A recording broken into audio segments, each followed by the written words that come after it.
What's up, Flannelverse? This is week 6. We're back for Thursday Night Football.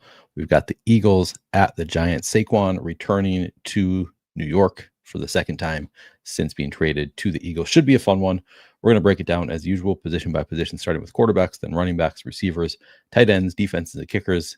In the end, I will be making some. I'm actually going to be joined by Brick75, one of the best DFS players of all time, and one of the owners of Run the Sims, is going to join me to talk about some of the changes at Run the Sims. They've actually made some improvements that came out today. So I haven't even used the new improvements yet. So Brian is going to join me. We'll talk about some of the new filtering options, new ways to use Run the Sims. But first, we are going to be going position by position as usual. Neil, please help me, bro. Over under the field on Scatabo. He's way too high priced and way too low owned. Yeah, I think probably over. Is where I'm going to end up, but we'll be breaking it down position by position. Yeah, exactly. Jalen Carter being out helps a bit. I mean, I think the defense gets a little bit weaker with no Jalen Carter overall. I was looking at his PFF grades just to get kind of an idea, like how much does this help? He actually doesn't like grade out extremely well this year in terms of his rush defense, and actually doesn't grade that well this year overall. But I'm not really buying that.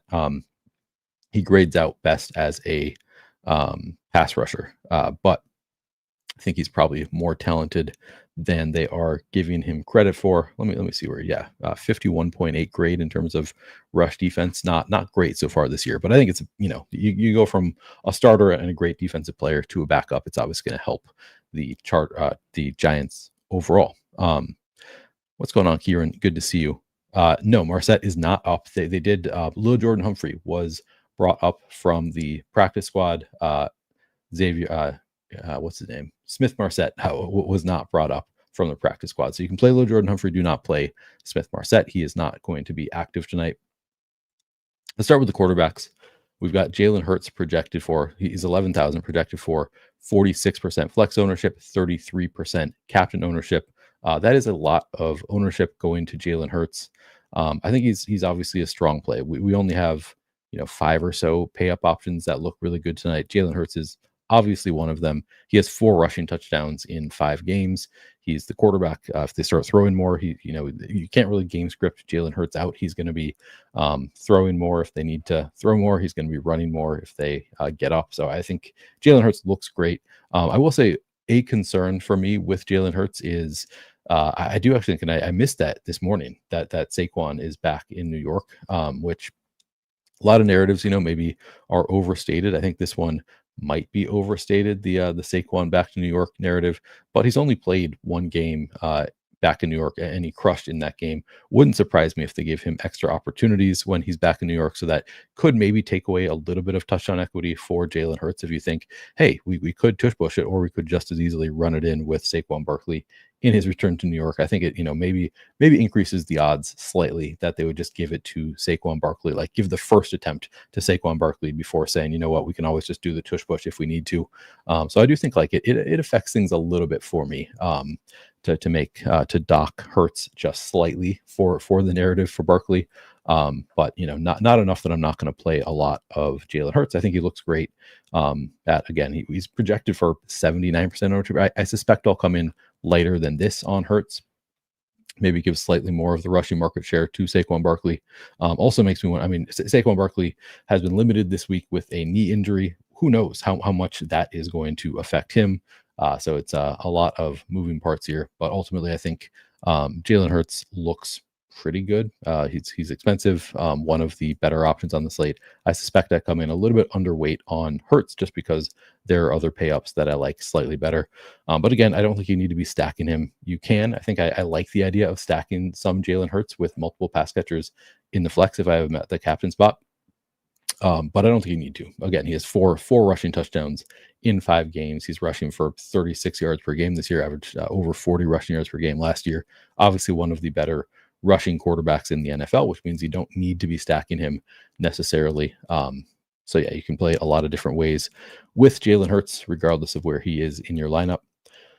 On the Giant side, Jackson Dart. I mean, at these ownership numbers, I would actually love Jackson Dart. 35% flex ownership, 8% captain ownership. I think he looks like a great play. I'd want to have double-digit Jackson Dart if he comes in, double digit captain Dart if he comes in single digits. In 2 games, he's averaging 54.5 rushing yards per game. He's rushed it 17 times already through his first 2 games. So I think, yeah, he's going to look pretty awesome here. In terms of schedule adjusted fantasy points allowed, not great for either quarterback. It is the second worst matchup for Jackson Dart. It is the 7th worst matchup for Jalen Hurts.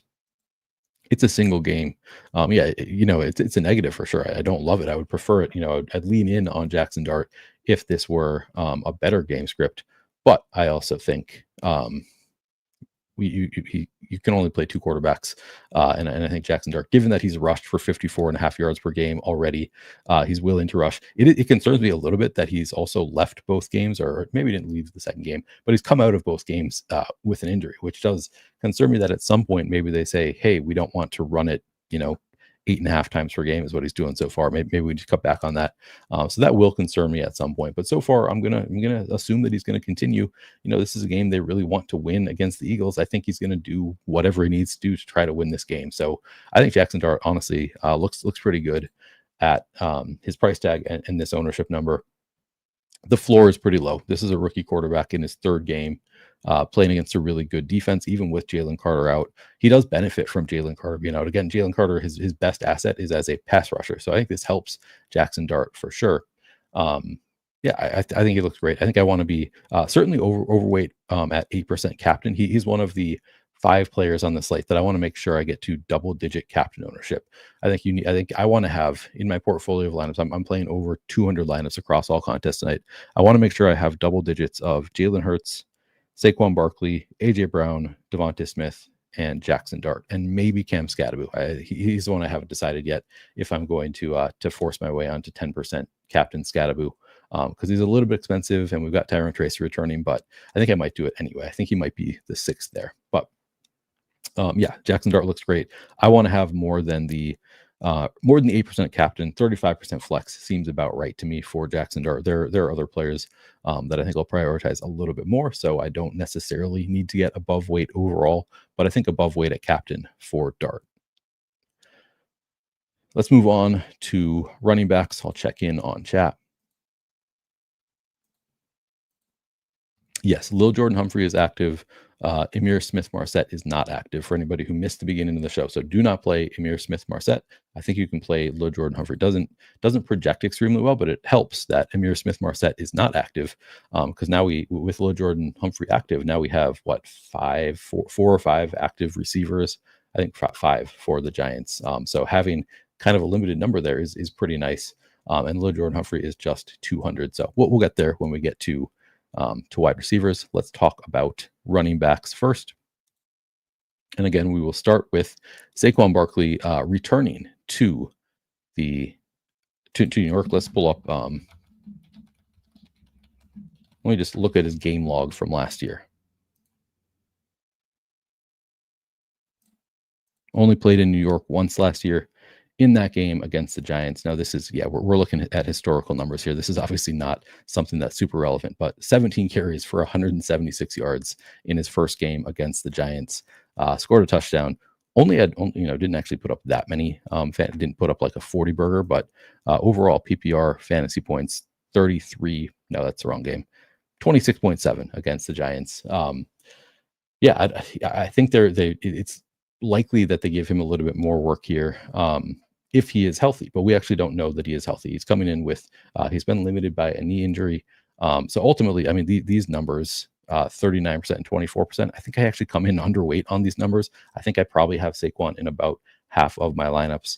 So even if you want to factor in the narrative, I think there are enough narratives kind of competing here that I'm not convinced that they actually do give Saquon Barkley the ball 25 times. I think the only way that the narrative actually changes things for me a little bit is it makes me like Saquon a little bit better and Hurts a little bit less from the perspective of, like I said, I think it's possible that they don't necessarily give Barkley more work, especially because he might be dealing with a knee injury, but like just for that, literally that like 1 or 2 yard line, they might be a little bit more likely to give it to Barkley instead of Hurts in that scenario, just because, hey, let's give Barkley the touchdown back in New York. I think there's some possibility that the narrative actually affects things there. But in general, I think like this is a team that won the Super Bowl last year. They don't care that much about these narratives, and it's also not his first time back in New York. So again, I don't think that it's something that we need to factor in a ton. And ultimately, I suspect I'll be underweight on 24% captain Barkley, not by a ton. Again, I want to have at least double digits. I'm probably shooting for 15% captain Barkley, and overall around 50% exposure. I think that's actually exactly what Adam said he had this morning. And I was like, yes, that sounds perfect. 35% flex, 15% captain. Sign me up for that. With Barkley, he is expensive at 11,600. There's a lot of other strong plays on this slate. So ultimately, yeah, around half of my lineups will end up with Barkley. It's a strong matchup against the Giants. Let's see, it is the 8th best in terms of schedule adjusted fantasy points allowed. Yeah, looks great. I don't really think we need to go over Saquon Barkley all that much more. He has an awesome workload. I guess we can pull up his workload on the season. I think not quite as good as last year, so there is that working against him. 83 carries through 5 games, so like that's not really. What's that? Just under 17 carries per game for Barkley. Am I doing my math right? I don't know. 19 targets, so under 4 targets per game. I think that's probably in line with last year. 46.8% route participation. Generally fairly strong. I mean, 16.1 expected fantasy points per game. Not bad, but it's not like last year when he was just getting the best workload of any running back in the NFL. But I don't really see an angle where I'd really want to go in on the backups all that much. So again, let's look at just the past couple games to look at the workload. To me, I think that it would be if I have to play a backup running back on the Eagles, if you want to play the angle of Saquon is limited or like leaves in the second quarter because he's again coming in with a knee injury, a little bit of a better possibility. AJ Dillon over the past 2 games has 5 carries to Will Shipley's just 1. Shipley 10.5% route participation to AJ Dillon's 6.6%. I actually think that it would be Will Shipley I'd be more inclined to go to just because the talent is better for Will Shipley.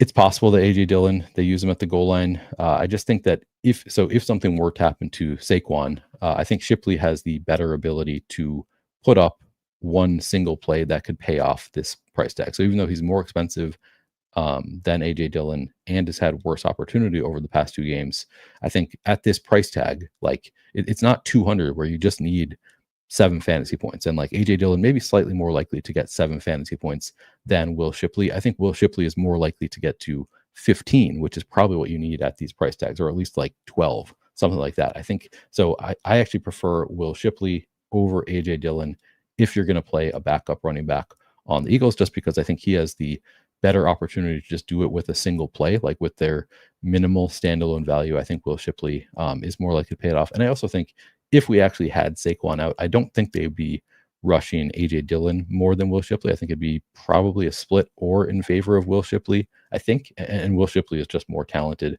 more likely to bust one off than AJ Dillon. So if I were to play a backup running back on the Eagles, I would rather play Shipley than Dillon. I don't think I'm going to end up playing much of either one of them because they're just a little bit too expensive for their roles. But I think in a 150 side, I think I will have a little bit of exposure to Will Shipley, and I'd be fine just passing on AJ Dillon. On the Giant side, we have Tyrone Tracy returning after a stretch where it's looked like Cam Skattebo is probably the guy here for the Giants. So again, I think Cam Skattebo at these ownership numbers looks pretty good. 17% flex ownership, 2% captain ownership. Again, I think he's been the starter for the last 3. Maybe one of these is the game in which Tyrone Tracy got hurt. Yeah, so Tyrone Tracy got hurt in, I think, the first or second quarter of 3 weeks ago. But over the past 3 weeks, Cam Skattebo has 50 carries, so just under 17 carries per game. Also 16 targets, so over 5 targets per game, 53.5% route participation. Everything looks great for Skattebo here. The reports have been that he is probably retaining most of his workload. The coach has said that it's going to be all three running backs. If Tyrone Tracy is active, which he is, all three running backs will get work. So you don't love that they're going into it with the intention of playing all three running backs. Don't love that because it probably limits the opportunity for Cam Scadaboo to just really run away with the huge workload. But I think that he's probably going to get the most work here. I think that he's earned it. Like he's been pretty good. He did fumble in the last game. Here's what the latest quote from the 7th. Actually, here I'll start with. Got a good quote on the 6th, so 3 days ago, from offensive coordinator Mike Kafka. Said, "I've been really impressed over these last few weeks by what Cam Scadaboo has done and how he's played, the energy and toughness that he's brought. He's been out there playing tough with his protection responsibilities. Then, obviously, as a runner, he's finishing runs downhill and he brings aggressiveness. That's been a great asset of our offense." On the 7th, head coach Brian Daboll said, "If we were practicing today, Tyrone Tracy would be doing more. I'm hopeful for him playing this week." He then said, "We'll use all three of our running backs if Tracy plays this week." And then he said, "I've got a lot of faith that Cam Scadaboo will protect the ball." Jordan Renan of ESPN came out today and said that Cam Scadaboo is the running back of the present and future for the Giants. Who knows how much he actually knows versus just speculating as a beat reporter. He also said this summer that it was Tyrone Tracy's backfield and he was the starter and he was going to hold on to it. So who knows how much he actually knows there. But I think it's probably reasonable to assume that Cam Scadaboo leads the backfield this week. Again, I did say that 3 weeks ago in that game, and Tyrone Tracy came out and kind of surprisingly got the first touch and most of the touches in the first quarter. I don't know if that was their plan to continue to run it with Tracy more than Scadaboo, but there is some possibility. So there's risk with Cam Scadaboo, but at 19%, I feel like the risk is fairly baked in, especially the 2% captain. I think I want to make sure I have more than 2%.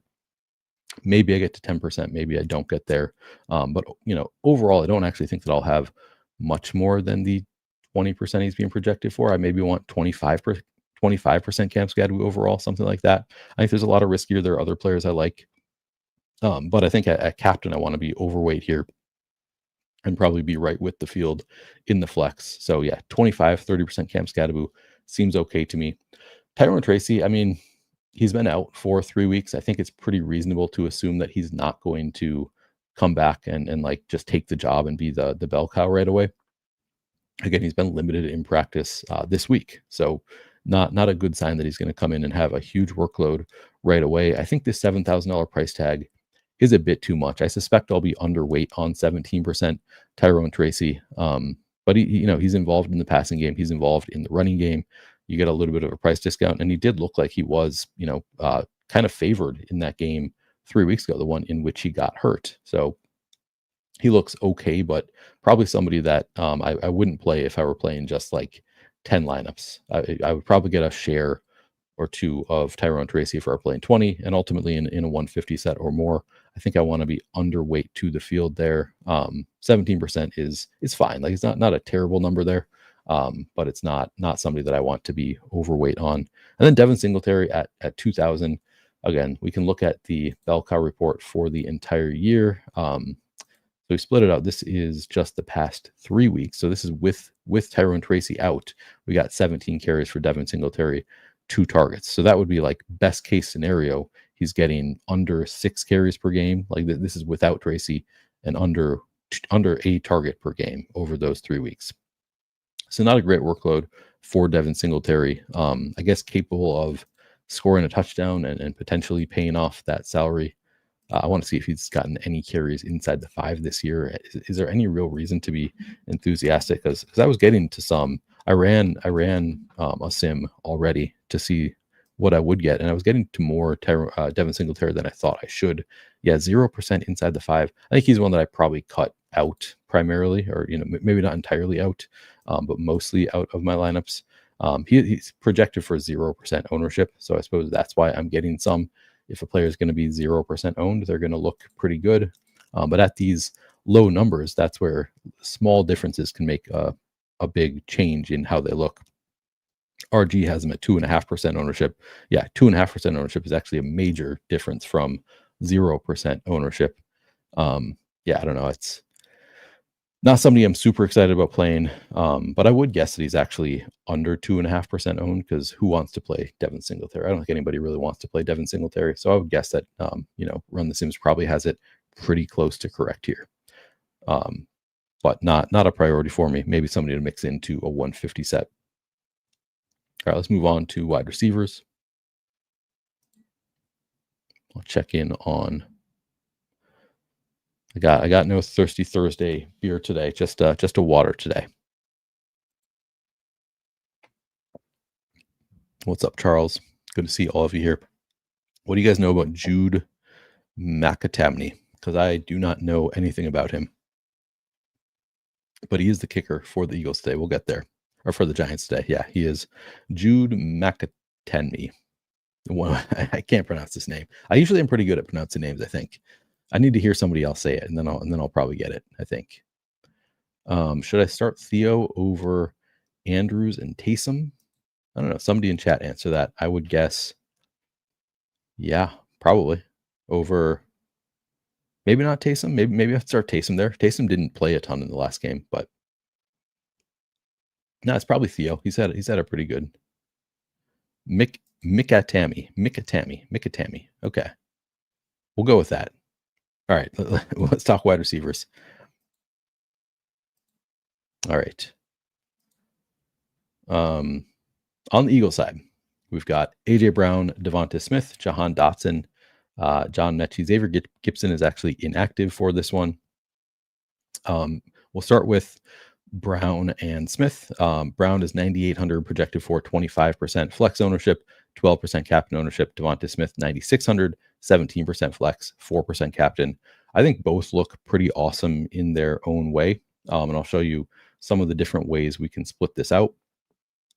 And I made this point in my article at Fantasy Points today that I think you can make a strong case for any of Saquon Barkley, AJ Brown, Devonta Smith as being the best captain. I think they all look really, really great in their own ways. And for me, let's see, wide receiver coverage matchup. So the first thing is Devonta Smith. You just look at slot wide receiver. This is the second best matchup in terms of schedule adjusted fantasy points allowed to slot receivers. And Devonta Smith runs primarily as a slot receiver, and I'll bring that up. So from that perspective, schedule adjusted fantasy points allowed, that benefits Devonta Smith. He looks awesome from that metric. I already went over Saquon has the going back to New York narrative plus strong matchup against that Giants defense. They're really bad against the run. Devonta Smith, 62% slot route participation. That's pretty high. You don't see a lot of teams, max out at 50% slot for any one receiver. Devonta Smith, 62%. That's a pretty high slot rate. It's a really strong matchup for slot receivers. And then you've got AJ Brown in terms of the coverage matrix. Looking at just the coverage grade, 10th best matchup for any receiver or tight end this week. AJ Brown has so that's including every game of the NFL this season. He has the 10th best overall matchup. Adam was saying that he thinks that from a target share perspective, he gets the biggest bump in target share based on the matchup here. The Giants play a ton of man coverage. You can see here, if you sort by man coverage, it is the highest rate of man coverage in the league. AJ Brown just shreds man coverage. So he looks awesome from a schematic matchup standpoint. So you can kind of make a case for any of them. My favorite of the three of them relative to ownership is actually AJ Brown. I think that with the schematic matchup, and I'm also leaning into the narrative a little bit. So you can push it aside if you don't want to believe in the narrative for AJ Brown. But there were rumors last week that both AJ Brown and Devonta Smith are unhappy with their roles on the Eagles. This is, and you can argue what are you talking about? You just won the Super Bowl. How can you be mad about your roles? But they're unhappy. They're receivers. They want to have roles. They want to play the game. They want to be involved, and they have not been happy with it. So on the 21st in his post-game presser, so this is a few weeks ago, Nick Sirianni said, obviously AJ Brown wants the football. Obviously he needs to get the football. On the 29th, Nick Sirianni, on AJ Brown's cryptic tweet and whether it's Sirianni's understanding that Brown wants to be in Philly, he said, yeah, obviously AJ is very important to this team.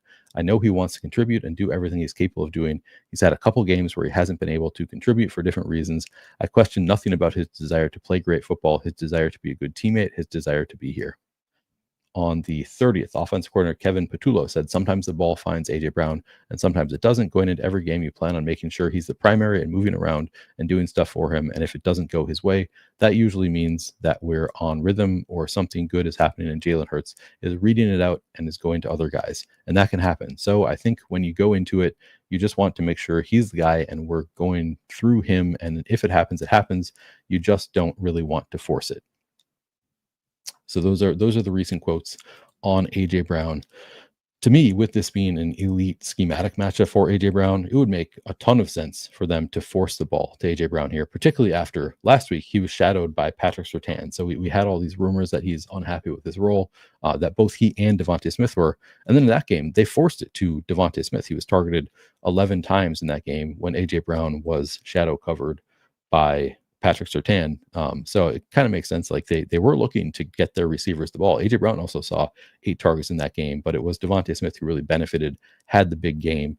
I would kind of expect them to, I mean, they're saying they're not going to force it to him, but because it is a strong schematic matchup for AJ Brown, I think they are maybe a little bit more likely to just force feed the ball to AJ Brown in this game. Now, the Saquon narrative maybe hurts that a little bit. Maybe they prefer to just lean on the run. They don't need to go to him, but because it's a strong schematic matchup, I'm going to lean in. I'm going to have a ton of AJ Brown. I would like to have probably 20% AJ Brown in the captain spot.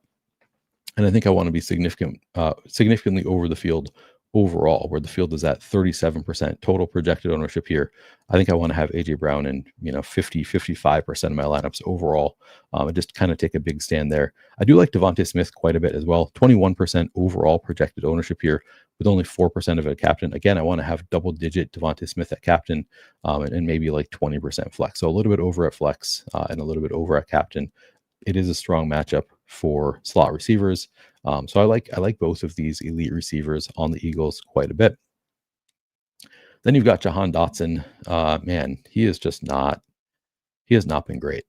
So you can make the case for him that he is running routes. He's averaging like 70% route participation on the season. But just looking at his fantasy points scored, it's difficult for me to get excited about him, even at very little ownership.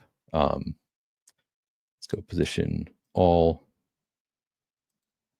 so far on the season. Actually, I'll do route share also. So you can see Jahan Dotson running all the routes, 84% route participation in week 3, minimum of 58% route participation, and how that has actually played out in terms of fantasy scoring so far this year. 8.9, 1.4, 1.7, 3.4 fantasy points for Jahan Dotson.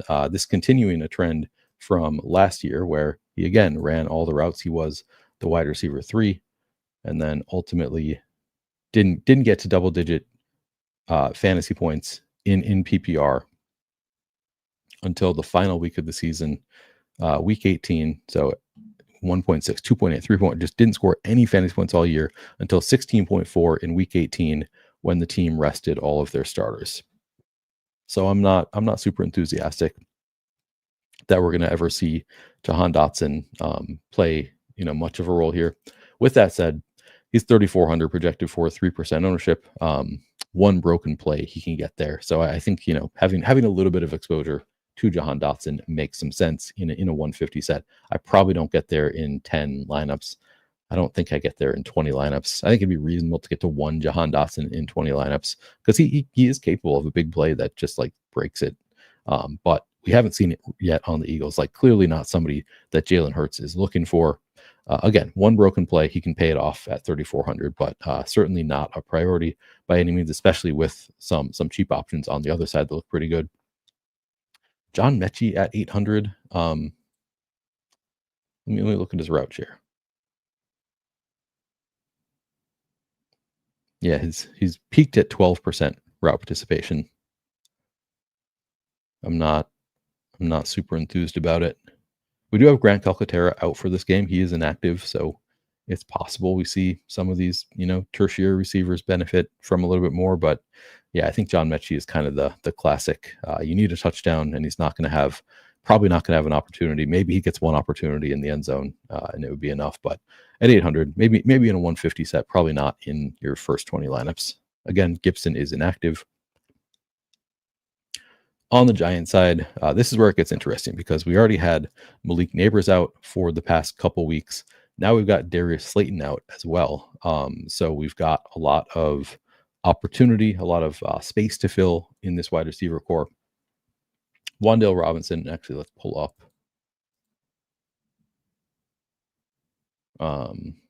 advanced receiving for just the past 2 weeks. Because these are the 2 weeks with Jackson Dart as a starter and mostly without Malik Neighbors. Wan'Dale Robinson in those 2 games, 12 targets, 89.5% route tips. It actually had a big game before this. Like, he's capable of just double-digit targets, puts up a huge game.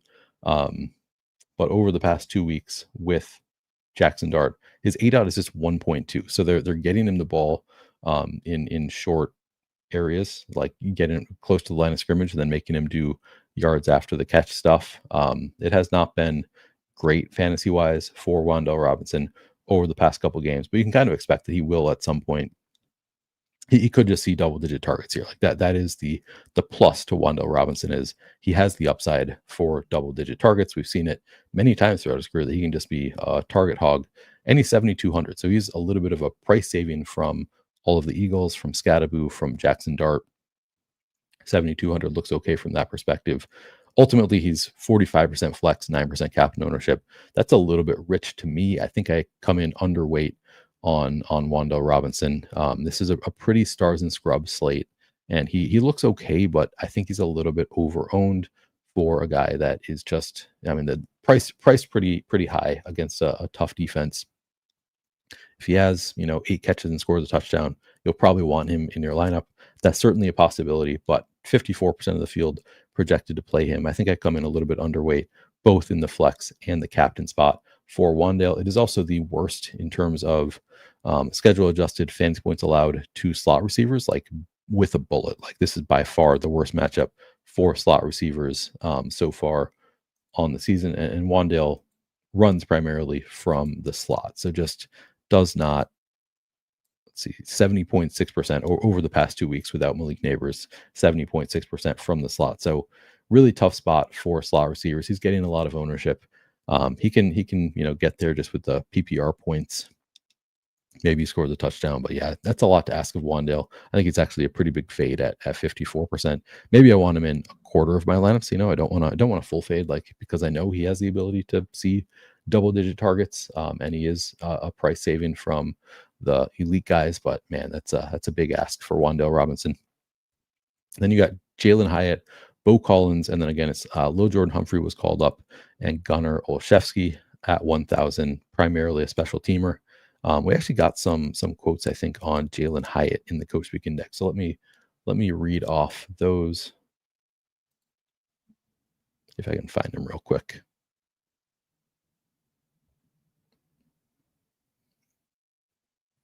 Let's see. So this is on the first, on how Daboll views Jalen Hyatt's role now. So this is, I think, before the Darius Slayton injury.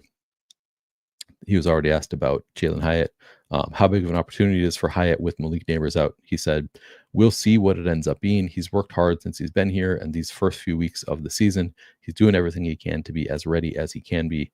And he started to have a little bit of a bigger role already with without Neighbors. Looking at the route participation for the Giants. Jalen Hyatt. So this is in week 3. So he didn't play in week 1 or 2. Week 3 was a game that Malik Neighbors played the full game. Hyatt just 13.2%. Neighbors got hurt early in week 4. Jalen Hyatt ran 43.3% of the routes, and then up to 47.8% in week 5. Now we've got Darius Slayton out as well. So I think the expectation is that Jalen Hyatt is probably the wide receiver 2 at this point for the Giants. It's kind of up in the air behind Wan'Dale Robinson, so I don't want to, be overconfident in how we are projecting this rotation for the Giants, but I think it's generally the assumption is that it's Wan'Dale Robinson as the wide receiver one, followed by Jalen Hyatt, followed by Bo Collins, followed by, I think, Little Jordan Humphrey, and then Gunnar Olszewski, because I think Gunnar Olszewski basically just there for special teams. So I think he actually slots in behind Little Jordan Humphrey as far as offensive snaps go. Um, so Jalen Hyatt at 26% and 1%. I think he looks really like a strong play at 3,200. They should be playing most likely from behind. Let's see, they're projected for 16 and a half points so they're pretty big underdogs here to Philadelphia. So you'd expect that they're going to be throwing quite a bit. I think Jalen Hyatt looks like a pretty good play at 3,200. Not like a super priority, not somebody that I want to have in 80% of my lineups, but I do think that he looks like a relatively strong play. Over the past 2 weeks, what's the 8-36? So, he probably needs a big play to get there. He has 0 total receiving yards on 3 targets over the past 2 games, despite running 46.1% of routes. So the 0 is a real possibility here.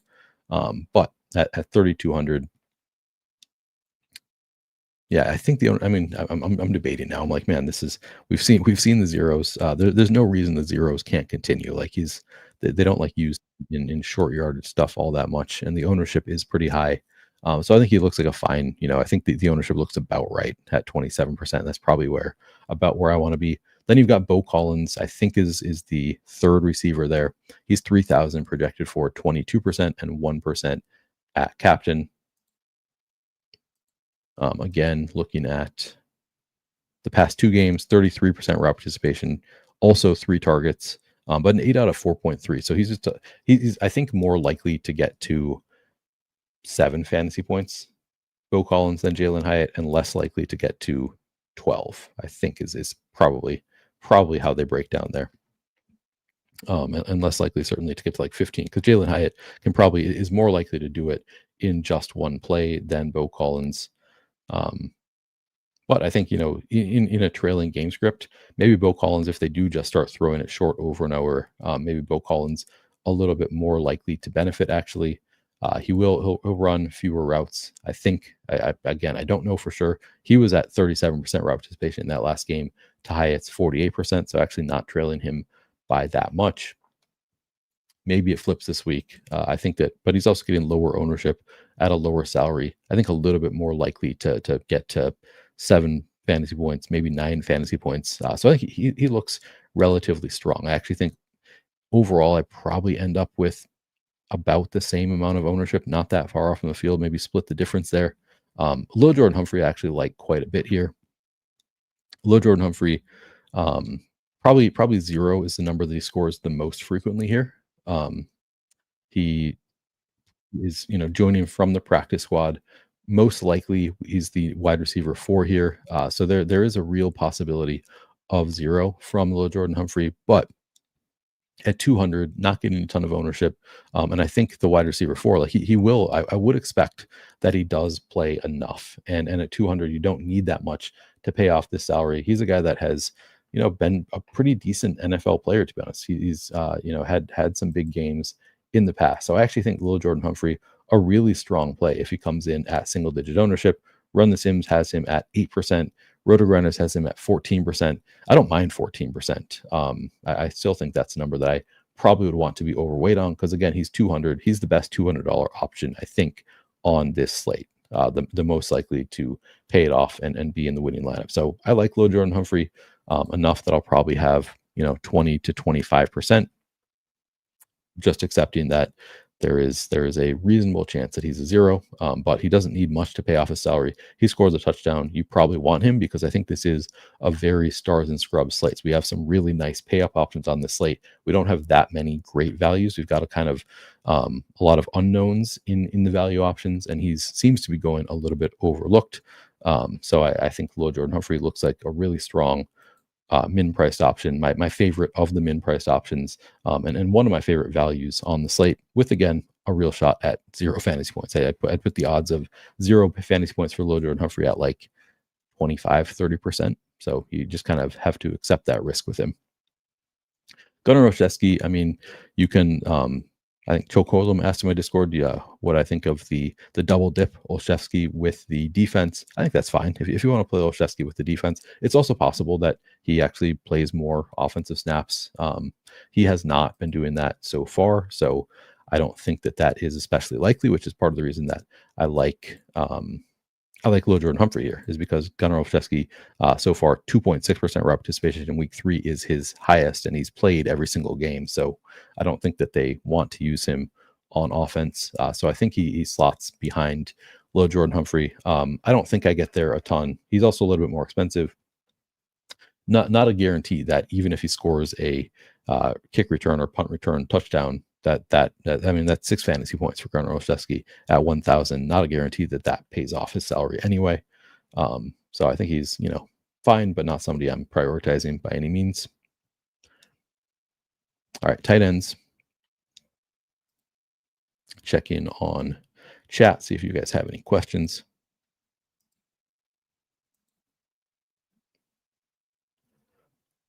Is that kid from northern Minnesota and rookie year was Gunnar Olszewski? I didn't know he was from Minnesota, but yeah, he was on the Patriots for, I think, a few years. Kylan Granson we'll talk about. I don't know how long Lil Jordan Humphrey has been on the G-Men practice squad. I don't think for very long, because I feel like he played some NFL game for somebody else at one point this year. Is Bellinger and Theo Johnson in the same lineup valid? Yeah, definitely. You can play them in the same lineup. Neil, who do you like straight up between Devontae and Scadaboo? Devontae Smith, I think looks better to me. I say that with a lot of confidence. It's not like that far apart, but I think Cam Scadaboo with Tyrone Tracy returning. I think it could be a gross commit there. We don't know for sure. Whereas Devontae, we know, has a good role in a nice matchup. So yeah, it is Devontae, but not by like some huge margin. I would not force leaving salary. I mean, in an optimizer, I probably would historically, if I were using optimizer, but it would be like leave at least 400 on the table is kind of what I would force if I were using an optimizer. And I'm not going to when I'm running the Sims tonight, because I'm going to just trust the portfolio optimizer to diversify for me in a way where it's giving me lineups that are not super duped for other reasons. But yeah, I ran the Sims earlier, and it was I had somebody had asked me in chat, like, how much is too much salary to leave tonight. And I said, I think I probably won't have any lineups that leave more than like 2,500 on the table, because it just looks like a slate where it's going to be really hard to leave salary on the table. And then I ran the Sims, and like most of my top lineups are leaving 300, 400 on the table. Like they're not leaving much salary at all. So yeah, this is not the best slate to be leaving salary on the table. People asking questions about tight ends and kickers and defenses. I'll just keep working through this, because I'm about to talk about all those positions anyway. So tight ends we'll start with. Dallas Goedert, 6,400 projected for 32% flex, 2% captain ownership. Looks fine. Like these numbers don't stand out as like I need to be playing more than the field of Dallas Goedert. Those, if anything, I would guess I'm a little bit underweight on Dallas Goedert. We do have Grant Calcaterra out, so maybe sees a little bit more work here, but he's not a big priority for me, again, because he's coming in at 36% ownership, 34, I forget what it was. Not the best matchup in terms of schedule adjusted against this Giants defense. Looks fine. I don't know. His role has been decent, not amazing. In terms of the coverage grade, let's see. Coverage grade for Eagles. He has a pretty, so this does work out. The man coverage so far is strong. Coverage grade for Dallas Goedert. Had not looked at that, so I guess that's a positive. I don't know. So he's been targeted, I think. Let's pull up the full season. I want to say 21 times in 4 games.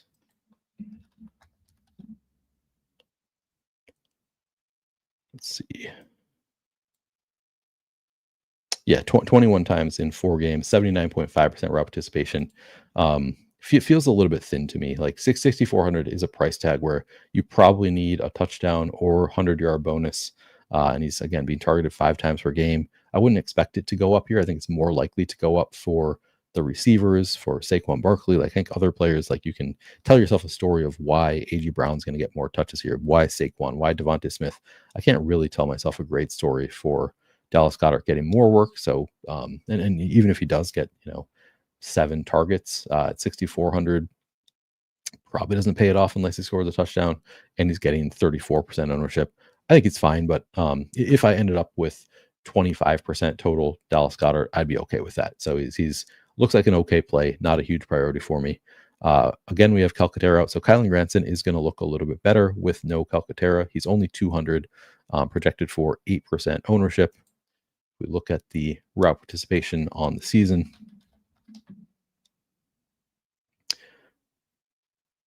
Last week, Calcaterra 11.1%, Kylan Granson up to 20%. So we did see with Calcaterra losing some work, we saw Granson picking up some. So maybe if Calcaterra, maybe this 11% route participation from last week just goes directly to Kylan Granson. Could happen. I think he looks fine. He looks like a better than your average backup tight end in the sense that he's 200, and if he runs 30% of the routes, probably enough if he scores a touchdown, pays it off. If he's running more routes than a classic backup tight end, and he's on a better offense, so just a little bit more likely to score a touchdown. So I think he looks like a pretty strong play at 8% ownership. Not a huge priority, but I probably want to be with the field there around 8% on Kylan Granson. I think it looks like a fairly strong play. And somebody had asked if I can play Goddard and Granson together. You can play them together. They should both see plenty of opportunities, and they're cheap enough. Kylan Granson at 200 literally just needs to score a touchdown to pay off his salary and potentially be optimal on this slate where it is pretty stars and scrubsy. On the Giants side, maybe this is what somebody asked about actually, but I think it's true for the Giants too. You can play Theo Johnson and Daniel Bellinger together. Theo Johnson, 5,800, projected for 37% flex ownership, 1% captain ownership. Again, not the best in terms of schedule adjusted fantasy points allowed. It is the 6th worst matchup for tight ends. I have not looked at the coverage matchup. I'll do that.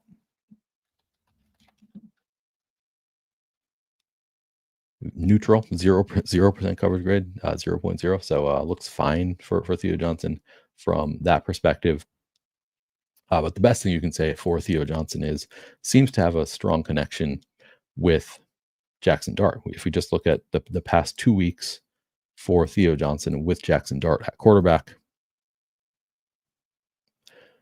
been targeted 12 times on 63.2% route participation, 3 end zone targets for Theo Johnson, scored 2 touchdowns in that last game. So pretty strong role since Jackson Dart took over as the starting quarterback.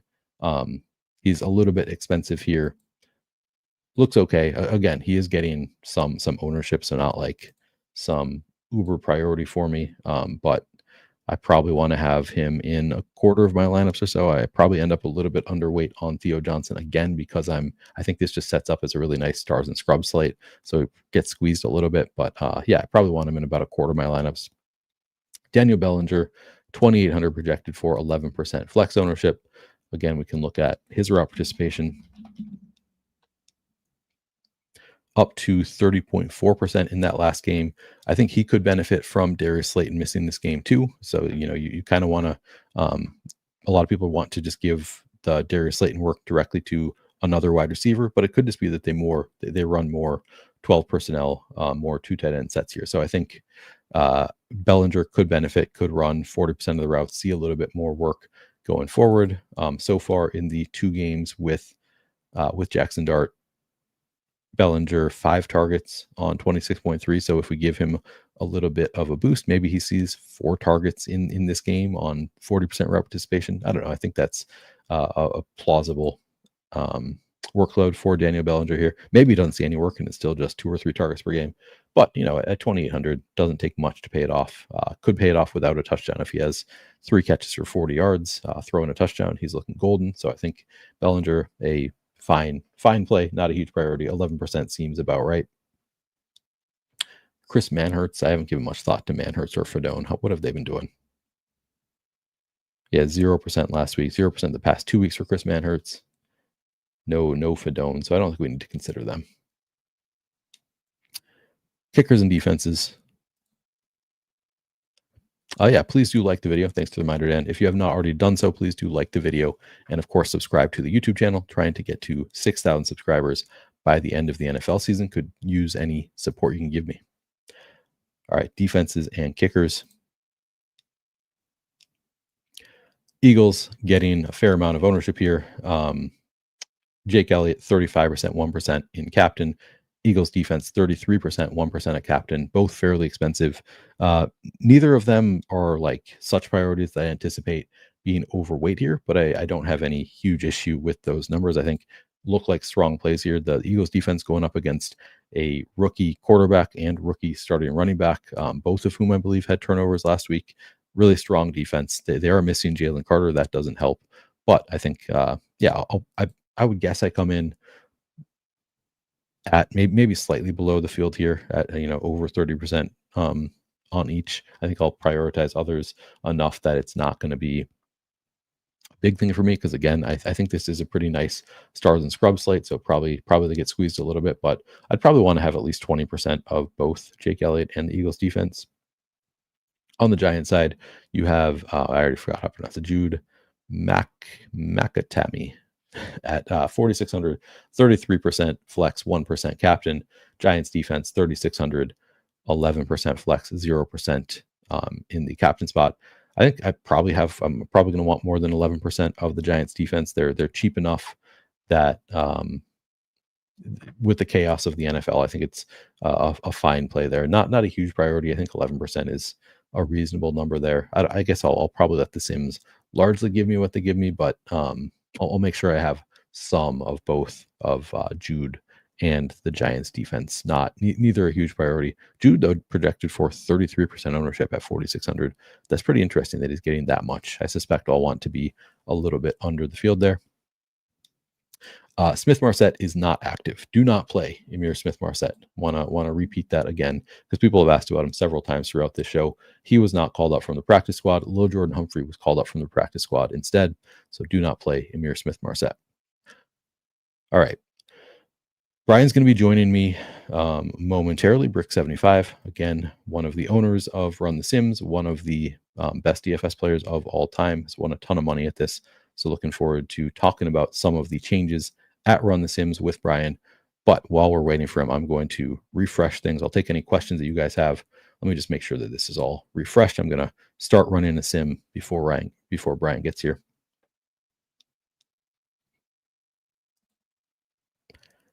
All right, go to this slate.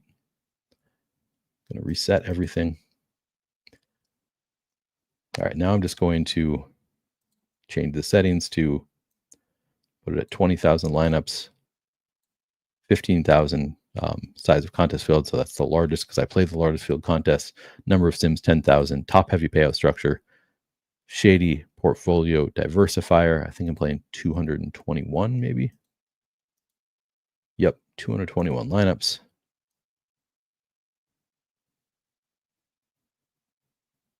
Come on. There we go. Then I'll click Simmer Pro. All right, there he is. I'm going to bring Brian in. Let me see if this works correctly. There we go. It worked. Brian, how you doing? Hey. Can you hear me? I can hear you. Hey, what's up? We are running. I did get some lineups in already. I looked at this like very briefly, the new stuff here, but haven't actually played around with how it works. So good to have you here. Okay. I know you've been streaming for a while. Have you refreshed this page at all since you've been streaming, or no? I just refreshed it before I started this one. Perfect. Because we made like a little back end thing change that you wouldn't see, but if you refreshed, you should be good. Okay.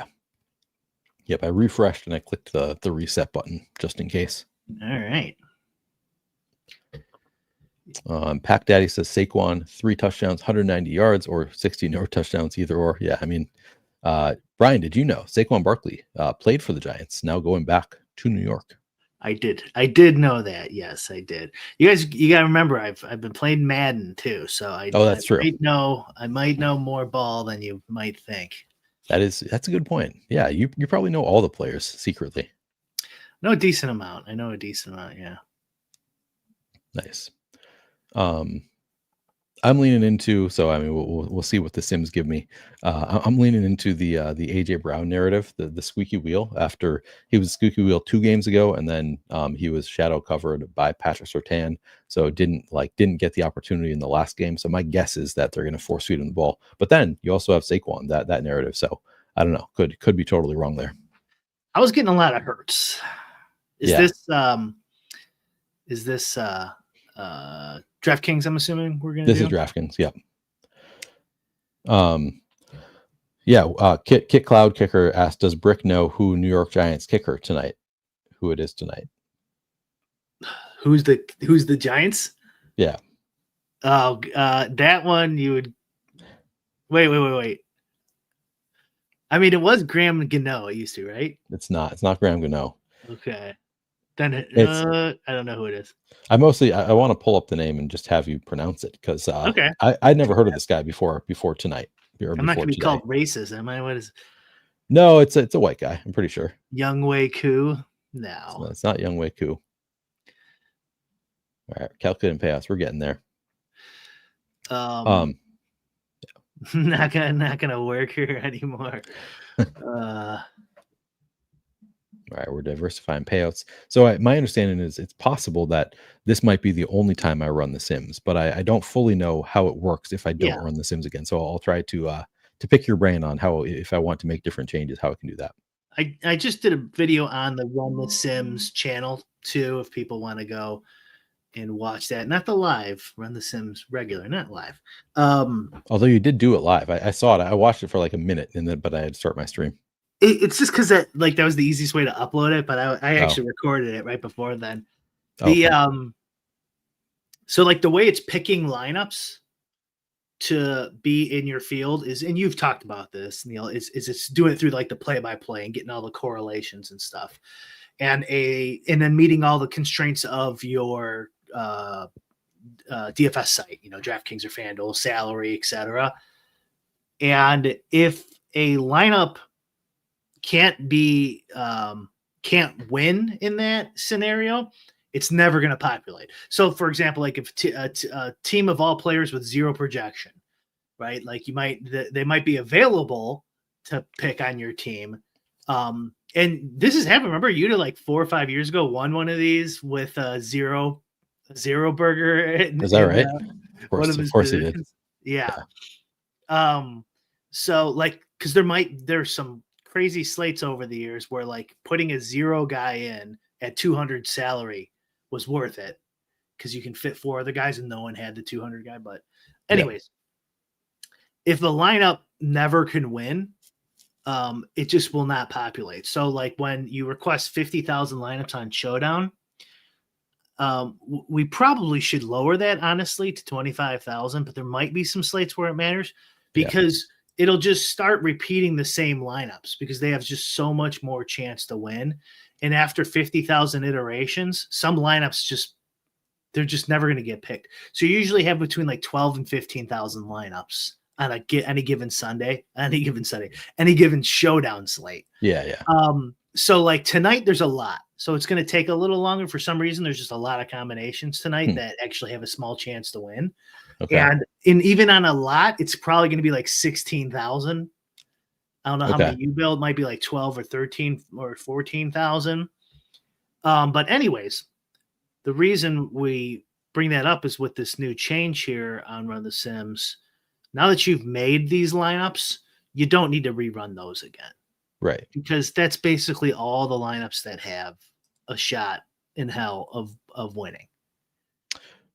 This one's taking a little bit longer than usual. Do you think it's gonna error out? No, it should. Okay. It should work. It's just taking longer right now. Okay. I think it's just taking longer because there's so many iterations available tonight. But no one has had a timeout yet. So okay. I know you guys made some upgrades. So all right, we'll give it a few more minutes. Give it a second. What was I just saying? Oh, yeah. So now that you have you're going to have your set of, 10, 20, 10, 12, 15,000 lineups, you can make your changes 2 ways. You could filter out by max exposures, how much specifically you want of certain players. So yeah, you can go to the player exposure tab and then go, I don't want, if you show me here, Jalen Hurts is 64% in your shady flex. Yep. You could say, and we're working on adding a sort for this. I know you want it, Neil. It'll get in there soon enough. 64, like if you want 50%, you can now just go to the max exposures tab under the advanced filters and just put Jalen Hurts 50% max. That's under graded lineups, right? Graded lineups, yeah. Yeah. Okay. All right, let's do that. Let's do advanced filters. I mean, do one you want to do. I think that actually might be one that I want to do. So that actually works well. So I'll do Jalen Hurts. So that is you're under cannot contain. So if you did that, he would just not be in there at all. Yeah. No, I don't want to do that. Okay, maximum contain. Flex Jalen Hurts. All right. I got you. Yeah. So you can have him in every lineup. You can have him in just flex. You can have them in no lineups, and now you can have a maximum percentage of them. So now you're using the shady portfolio tool. I am. So you have to now rerun it, but just the shady. But I would wait till you do all of you. Yeah, I would just do all of your changes and then send it to him. But it's pretty fast to do that. Okay. So you could do it a couple times. What if there are players that I know I want like more of than I'm getting? So like if let's take a look and see, because that's the one thing that I'm not sure if I am going to need to run something else to get to more of like so if I like Saquon, he's maybe not the best example because I'm already getting to a fair amount, so probably I'll get to more just by cutting down on Hurts. So maybe that is the answer. I'll just get there if I cut other players more. But I'm thinking like low Jordan Humphrey. I'm getting to 11%, so I'm not too far off from where I want to be on low Jordan Humphrey. But if there are players that I want to get to more of, is there a way to like say I like this player better than what I'm getting right now, or is it just cutting down on players that you maybe want a little bit less of?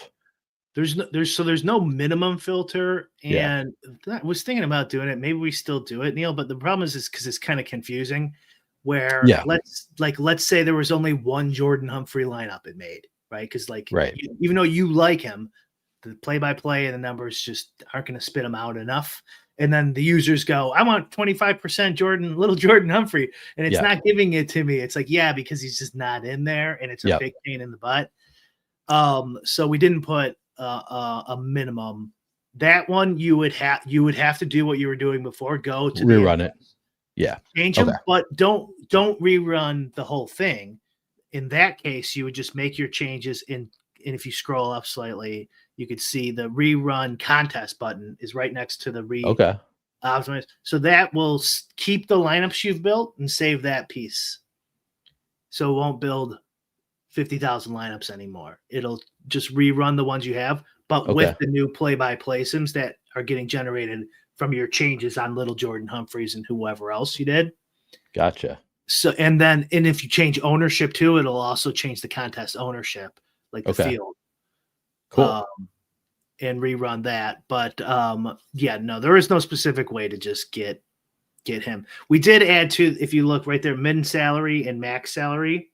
Yep. In max product ownership. So someone was asking earlier in your stream about minimums or maximum salaries. I can't remember which one, but you could do both now. So like if you think 50,000 salary is going to get due too much, you can put a max on there. And then I would probably use the dupes feature though first and max product ownership second before I would mess.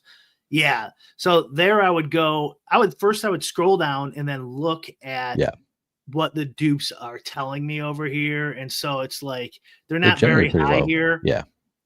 And so I would leave this, but like, let's say they were like in the 10s range or 15s range. I would just go slightly under whatever I'm seeing. Yeah. I'm getting this one that is predicted for 10 dupes. So then you would assume you might want to go 9 or something. If you don't like that one, just get rid of that guy. Yeah. You just kind of want to get rid of your top end. And then after you make all those changes, then you click the re-optimize button. It sends it to shady. Right. All right. Well, let me see if there are any other changes that I want to make to my and anybody else that I want to get to. While you're here, download your lineups and make sure you have something to get in. Oh, I already did put some in before the okay. show. Although maybe I should do it anyway. But let me just look real quick if there's any like obvious things I want to. So I'm cutting down my Hertz a little bit. Maybe I get to more Dart as a result. I think I like Dart a bit. Barkley, I think I'll get to a little bit more. Man, that's a lot of Cam Scatterbu. I think I'm going to cut down my Cam Scatterbu, and it makes sense that I'm getting to a lot because we're projected him for 19% total ownership. I think that there is a chance that Scatterbu comes in a little bit higher just because people really want to play him. All right, I'm down to 8% Devin Singletary, so I have no issue with that. I might cut out my. It's low enough. I prefer Will Shipley to AJ Dillon, so I'm tempted to just cut out AJ Dillon from my player pool, but maybe I'll leave it.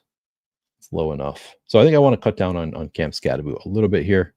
So I'm going to go to filters, max contain, flex, Scatterbu. And I'm just going to say 20% because I think that'll get me to more. I really like AJ Brown. Again, I want to prioritize. I'm getting a fair amount. Maybe that'll give me a little bit more.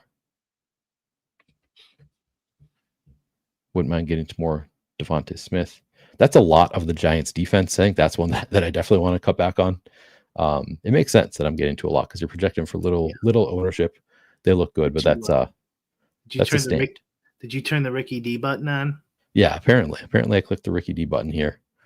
So I'm going to cut back on Giants defense quite a bit. So I'm going to move the flex down to maybe 25% and captain down to 5% or something. So let's see. How much did I get? All right.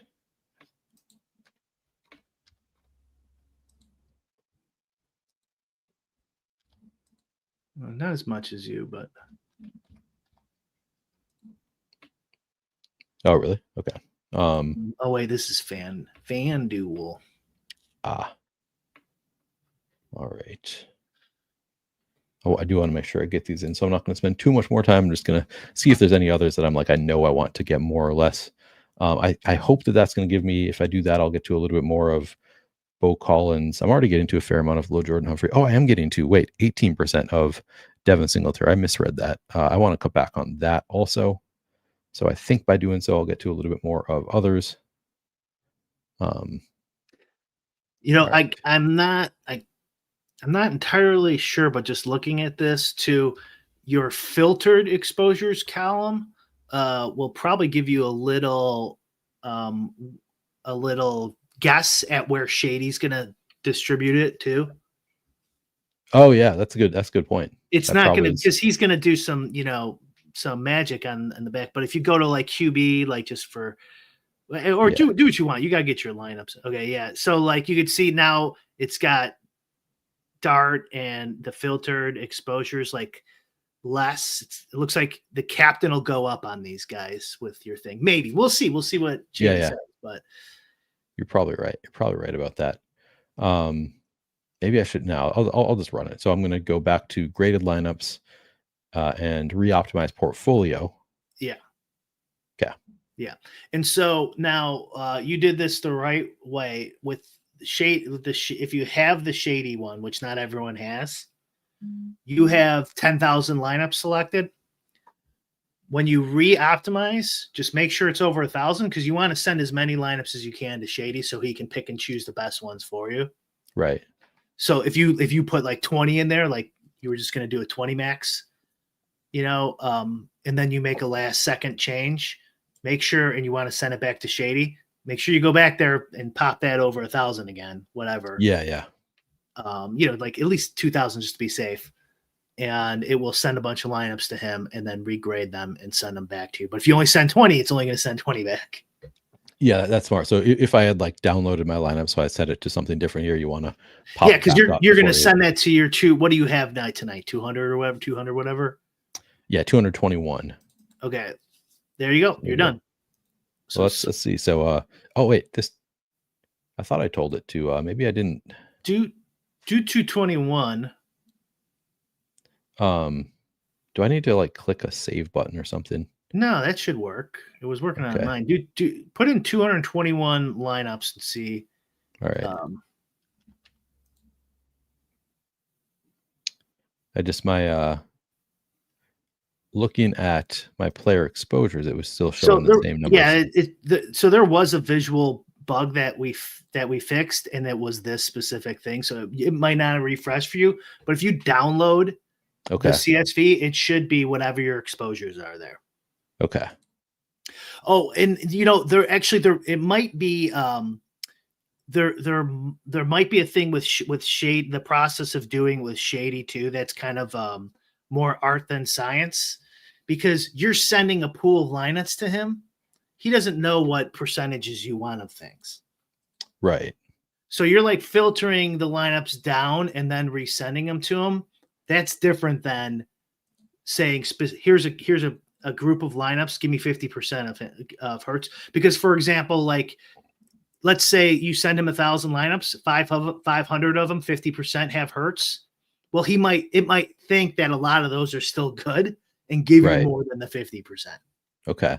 Do you see what I'm saying? I'm trying to. Because you're sending him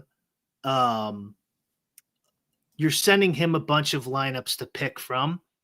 You're not giving him the constraint of also send me only 50% Hertz back. Oh, I see. So I'm sending him. So these filters are for the lineups that I'm sending him. Yes. As opposed to, I see. Yeah. So, like, for example, let's just say Hertz was a lock, like clearly the best play. You know he's going to be in 100% of lineups, but you send him 50% of your 1,000 lineups have Hertz. He's still going to give you 100% Hertz back. Right. If he's just there's by far enough the best to pick play from that he's like, no, this is just too good of a play. I see. So it's just there's no way to do this real. So like you could I asked this in the video, like we could also do it where like it has to only be 50% Hertz, like, but that would like require some it's because it's not our code, you know what I mean?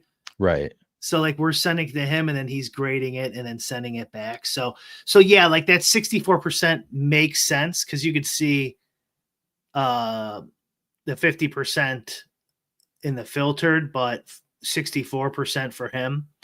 That you would get slightly, if it's a good play, get slightly more than the 50% that you sent him.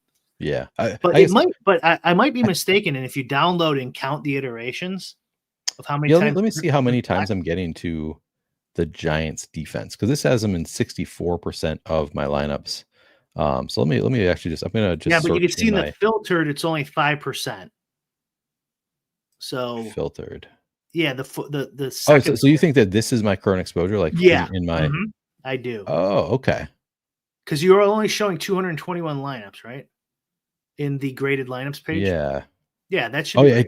You're right. It gave me way more Jalen Hurts at captain. All right, so I'm gonna. Okay, well that makes sense then. Okay. Yeah. So I was looking at. I was like, I'm pretty sure the shady column didn't change. Now I get it. So it actually is working the way it's supposed to. But I am going to cut back my Jalen Hurts in the captain also. So maximum contain. How much of the Giants captain were you getting? Like 16%, I think. Oh, that's flex. You could also search by the last name too of the player. Oh yeah. Let's see. Do I want to do any other max contains? I'll just do that. I think that's enough. And now I'm going to re-optimize portfolio. All right. Yeah, that was looking a lot better. I think it was starting to take shape. So my point still remains the same though. Oh, you're gonna have to send this again. Oh, okay. I'm thinking because you have 221 lineups. You want to send them. Oh, you're right. But I can't stop it, can I? No, but you got time. How much time is left? Okay. Yeah, no, I've got plenty of time. Yeah. His should only take like a minute and a half or not even. Yeah, so I want to bop that back up to like 10,000 or something. It's like 2,000.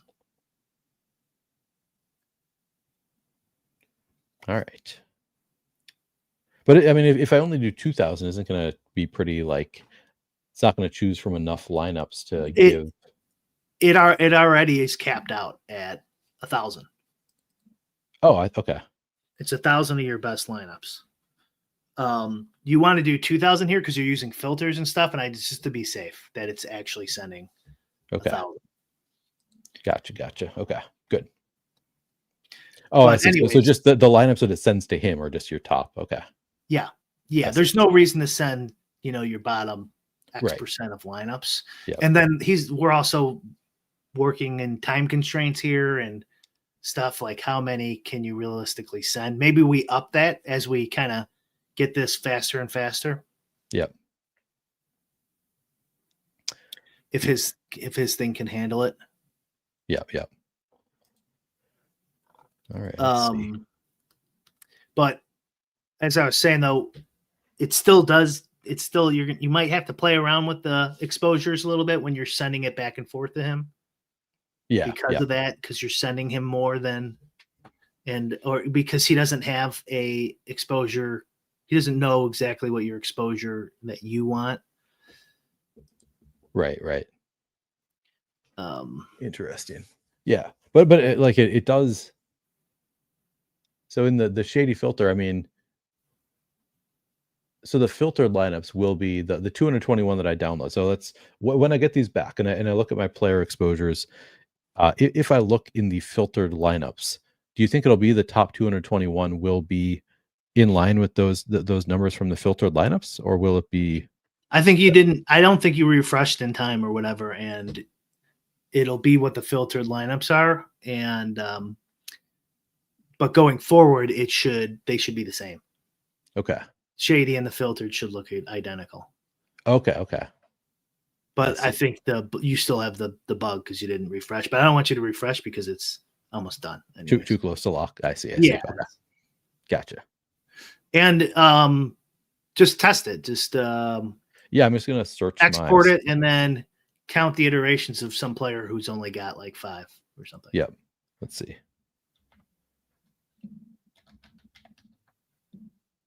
All right, let's see. That's a great question, Sean. Yeah, I'm finding the Giants in 55 cells, which I think is in line with my new exposures. So that's good. How come I can't see what you're doing? Oh, because I'm doing it just in Excel. I'm only sharing my window right now, so. No, it's fine. Sean, I'm a Chicago football Bears fan. Yeah. Huge fan, super fan of the Chicago. Number one super fan. So now you want to switch to your 221. Yep. Download.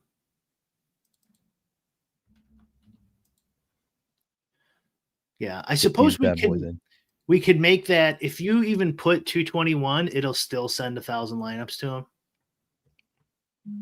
Yeah. Just to take care of because you know that people are going to want to send 221 and people are going to make that mistake frequently. So that would make sense.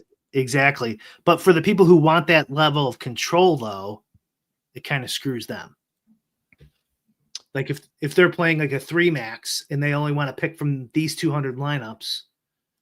I suppose. Yeah. Yeah. Those people might exist. Control freaks. You'd be surprised some of the requests. I wouldn't be surprised. I know people want their control. Yeah. All right. So now we're in the filtered flex exposure column. I'm down to, I felt this worked perfectly. I moved down Jalen Hurts 50%, flex 20% captain, got exactly that. Where I'm at with AJ Brown. Oh no, I'm not getting enough AJ Brown. I can move down my Jackson Dart. I probably don't have time, but I'm going to try. I'm going to try to move down my Jackson Dart flex to get to more AJ Brown. Is there anybody else want to move down at captain? Is it 715 or 720? 715. Okay. So I probably don't have time. If you do it now, go do it. All right, Jackson Dart. Change the 2000. Change the 2000 lineups. Yep. Jackson Dart flex to max contain flex. We're gonna move him to 40%. I want more of 45. There we go. Thought he was taking a stand, folks. Then he couldn't do it. He had couldn't get myself. He had to hedge. Yeah. All right. Yeah, because I like Dart. I really like, so but I just want the export is giving you what you want, right? The export file. Yeah, it is. It's working. Okay. It's just visual. Next time you refresh, should be fine. Yep. No, I counted, so it was getting to 55, so that was way less than 50% of my lineups of the Giants. So it's definitely working correctly. And so, just to explain a little further, the button to the right of that rerun contest, that's like if you want to change the ownership of players, if you want to change the market share, the play-by-play, the contest you're playing against. Like here's an example where you could do it. You could use that one. Would be you do your Millie Maker process, and then you have some single entry 3 max smaller field stuff you want to go change the ownership for and lower the contest size and then rerun it. Okay. And then you'll test those lineups with the new information against those fields. Yeah, this is cool. Like it's saving me a lot of time. I'm able to like work through my process much quicker with this. Still getting used to it, obviously, but like, yeah, this is going to save me time, so I don't have to keep rerunning my sims over and over. Yeah, I like this. This is a good upgrade here. Yeah, hopefully this is helpful. I think I'll be able to get this last sim in, but it's going to be close. Oh shoot! Let's count down. Damn it! No, I don't know. Well, this one you blame Shady on. Okay, don't blame. Is he watching? That's right. We always blame Shady. I like to envision Shady's just like doing hard math. He's not. He's watching, but he's also doing the math in his head right now, how to work it out for me. There we go. We got it. Oh baby. Export that. Get it in here. I'm going to count down for it. Oh, you got full. We got plenty of time. 5 seconds. Yeah, I'm not even nervous about this.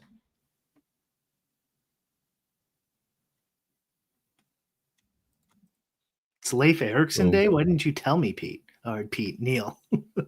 Leif Erickson? I don't know. That's what my computer's telling me. I did not know. Interesting.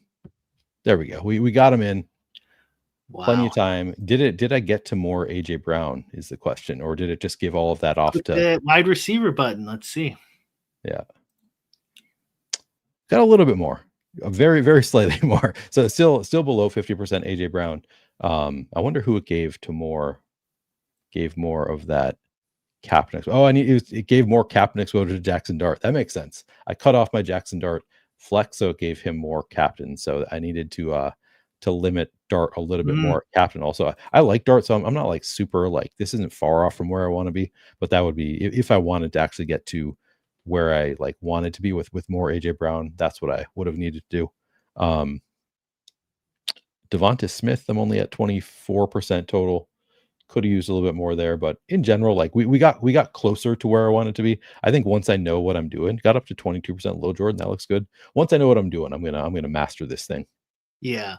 I would say the only thing is just to remember to send the full for you the way you play the full couple thousand lineups. Make sure they all get there. Exactly. Cool. Well, thanks, Brian. Anything else to shout before we get out of here? Nope. If we want more changes, let us know. Maybe we can put some cool stuff on here. You know I will. And if anybody wants to sign up, use promo code Neil, you get 10% off. Oh man, I thought I changed my banner down there. Use 10% Neil to get promo code. Sorry, use promo code Neil to get 10% off your first payment on any product at Run the Sims if you want to check it out. Before we get out of here, please do like the video and subscribe to the channel. And good luck tonight, everybody. Let's win some money. We'll see you later.